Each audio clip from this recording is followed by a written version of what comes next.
Hey guys, Mug here again. Today's video is going to be on how to transform objects or selections in your Photoshop document. Some of these things you may know already if you're not a beginner to Photoshop, and some of these will be brand new concepts for a lot of people.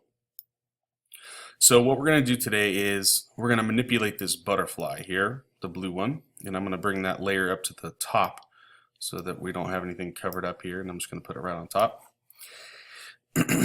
Okay, now there are a few different ways that you can transform objects here, and depending on whether you have a selection made or not will determine how Photoshop chooses what to transform. So in the case here where I don't have anything selected, I don't have any marching ants anywhere, any layer that I have selected, it's going to transform, and it's going to transform the entire layer.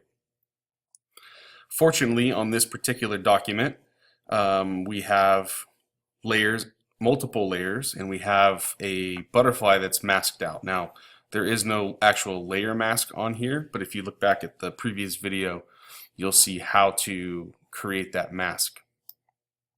That's called non-destructive editing.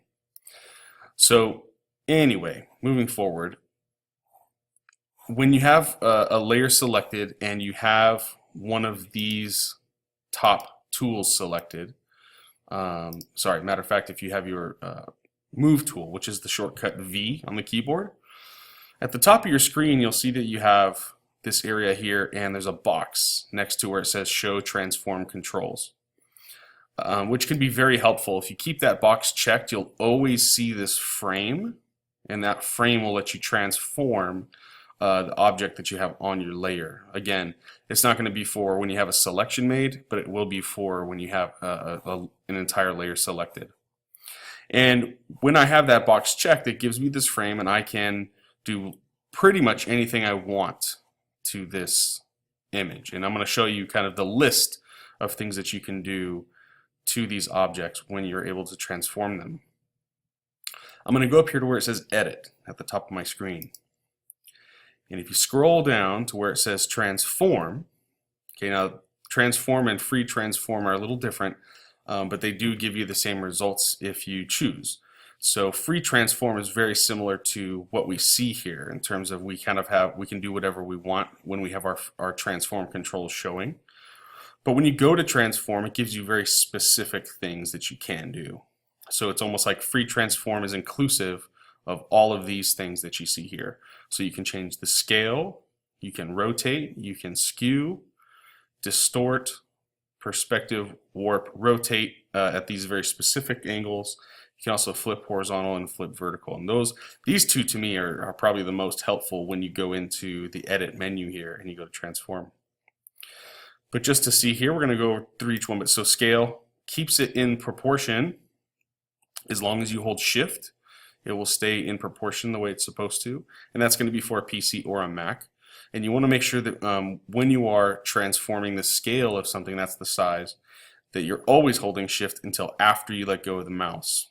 If you let go of shift before you let go of the mouse, so here's an example, I'm going to let go of shift first, and if I let go of the mouse, now all of a sudden I've got a stretched image, which is not what we want. I'm going to Command Z that, or Control Z for those of you on a PC. Always holding shift will keep it in proportion. Okay, and when you're done transforming, you hit the return key or the enter key, and it will make that transformation complete. So let's look at some of the other ones here. We can go to rotate, and that will allow us to turn our object. And if you want to do a very specific angle, you can see that there's a small window there that's telling you the exact angle that you're turning it. So right there is 20.1 degrees. And again, when you're done, hit return or enter. Let's look at skew. Skew is a little different, and there are shortcuts to do each one of these when you choose the free transform tool. But you'll see here that when I move my cursor over to the corner of this transformation box, it turns white.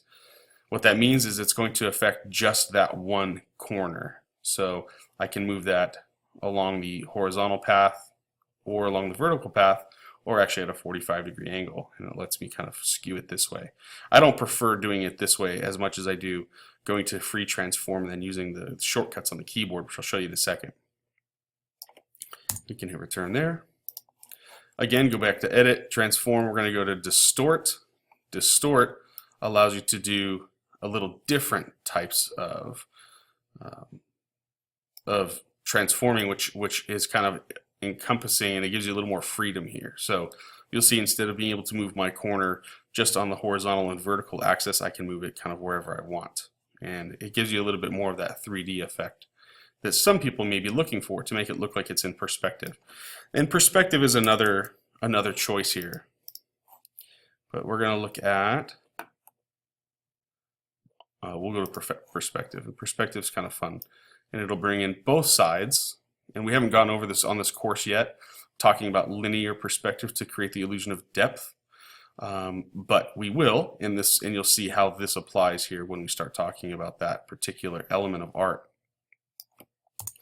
And then our last one here, we're going to go to warp, and warp allows you to move very intricate pieces. So you'll see here, if I click and drag from each one of these corners, I can make very interesting transformations here to my image.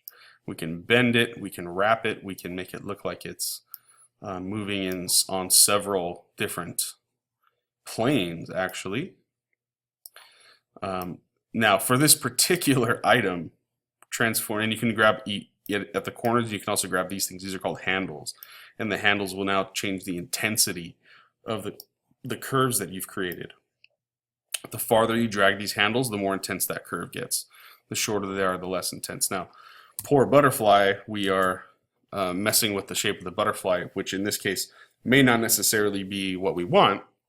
But of course, if that's the look you're going for, then that works. Let's see, we go back here to edit and transform. You can do a really simple rotate 180, right? And it'll flip it over for you.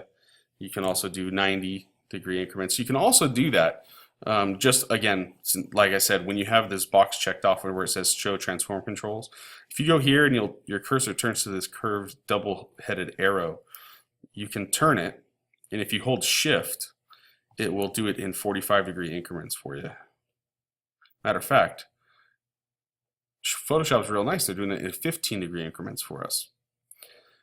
In the older versions, it would do 45 degrees at a time. So this is kind of nice. So if you wanted a specific degree that's within 15 degrees, then there we go.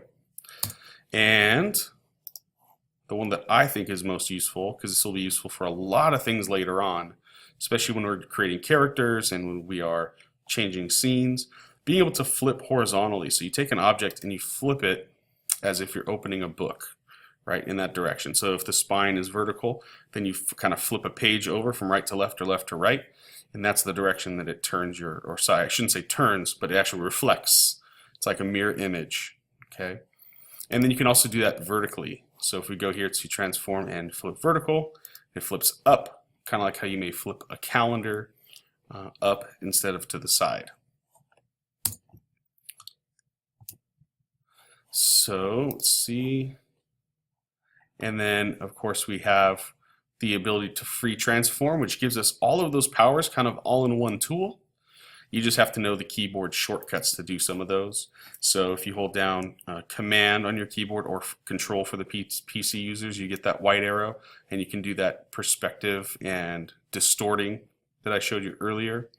You can also rotate, you can scale, and you can, if you bring this over far enough, you can actually reflect over, which I don't recommend doing this way because you won't get it exactly the same as the way you had it before, but you can do it that way. So you can drag it over and it gives you a mirrored image.